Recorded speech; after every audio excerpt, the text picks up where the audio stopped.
Get ready for a blitz battle between two absolute titans. It's the 2014 Tal Memorial, and we have Shakhriyar Mamedyarov facing off against the legendary Minister of Defense, Sergey Karjakin. Let's dive in. We open with the Queen's Gambit, and Karjakin immediately accepts with pawn takes c4. This leads us down a well-trodden theoretical path as both players develop their pieces quickly and logically. Mamedyarov recaptures the pawn and places his bishop aggressively on d3, already eyeing black's kingside. Karjakin develops his own pieces, pinning the knight and preparing to challenge white's central control. The early middle game is taking shape. Mamedyarov maneuvers his knight to the powerful e4 square, a fantastic outpost.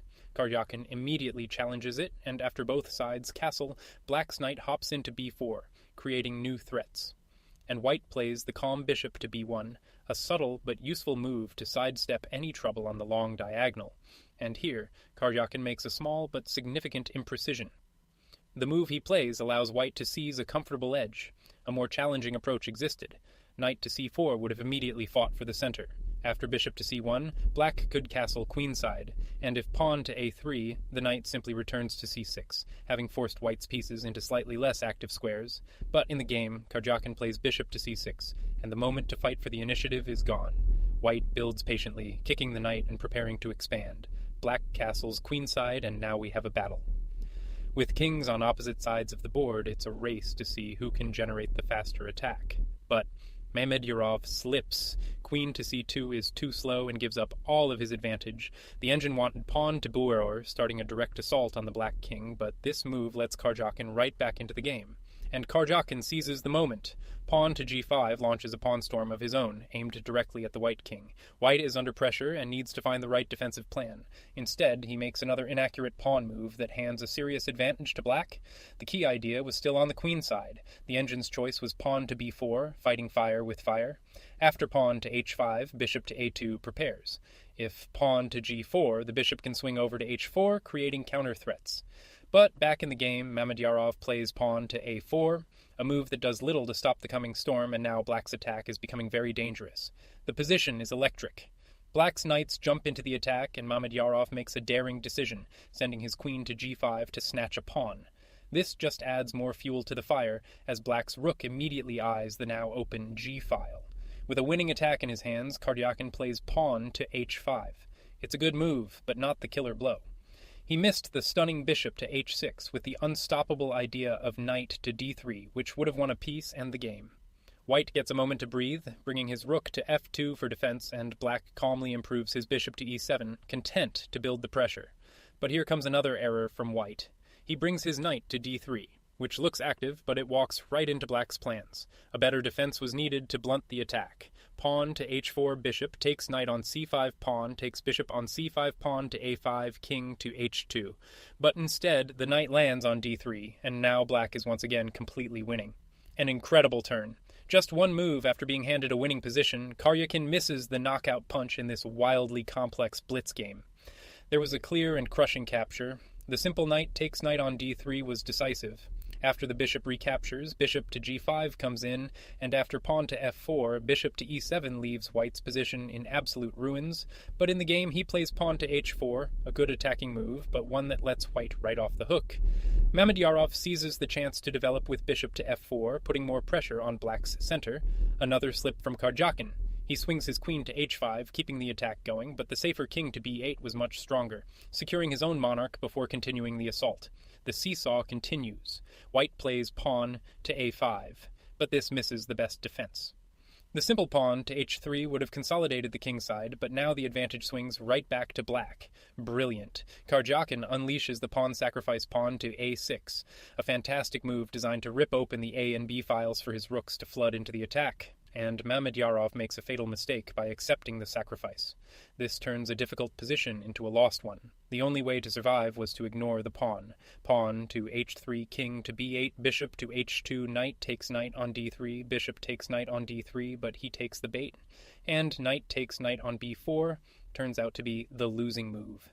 Black is now on track to win a piece, and just like that, black's pieces swarm in. The bishop recaptures on b4, the queen is forced back, and the other bishop lands on the killer b5 square, paralyzing white's queenside. The attack is relentless. Black exchanges a bishop for the knight on e2, then snaps up the pawn on a5.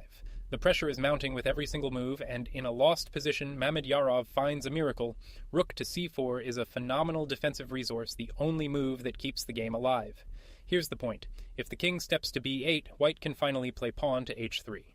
After queen to g6, the rook comes back to e2, and white is still fighting.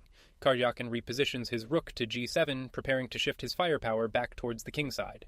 Under immense pressure, white errs again with pawn to b4. This allows black to restore a decisive winning advantage. The engine points to a tricky bishop to h6 idea, but that was incredibly hard to find. Black tucks his king safely onto b8, a classic prophylactic move, while white's bishop retreats to a2, desperately trying to hold the queen side together. Another slight inaccuracy from Karjakin with pawn to e6. In these complex positions, it's so hard to find the most clinical path, and he misses the more forceful bishop to a7, and white fails to punish the small slip, playing bishop to d2. For what feels like the 10th time this game, the best defensive move was missed. Pawn to h3, rook to d7, bishop to g5, rook to g8, pawn to f4. But after the move played bishop to d2, black's advantage grows to completely overwhelming proportions. Black calmly doubles rooks on the d-file, creating immense pressure, and white's king scurries into the corner on h1, hoping to find safety. With multiple ways to win, Karjakin plays knight to c7. It's a fine move, but he again misses the most direct path. Pawn to h3 would have forced open the king side and won a clean pawn. An absolutely unbelievable moment.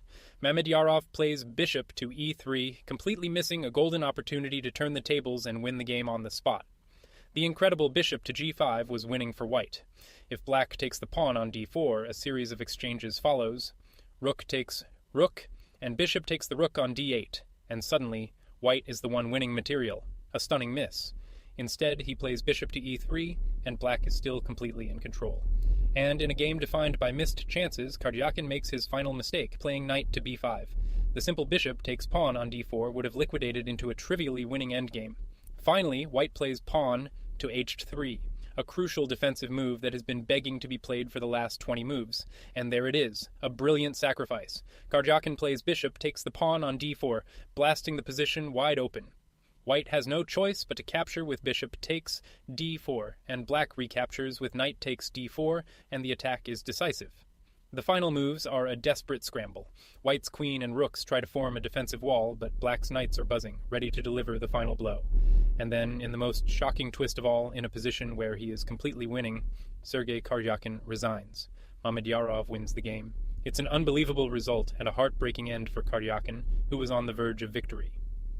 Here is just one of the ways he could have finished the game. Rook to d4 would put immense pressure on the bishop. After bishop to c4, the queen swings to g6, and if pawn to f4, the queen lands on g3, and white's position simply collapses.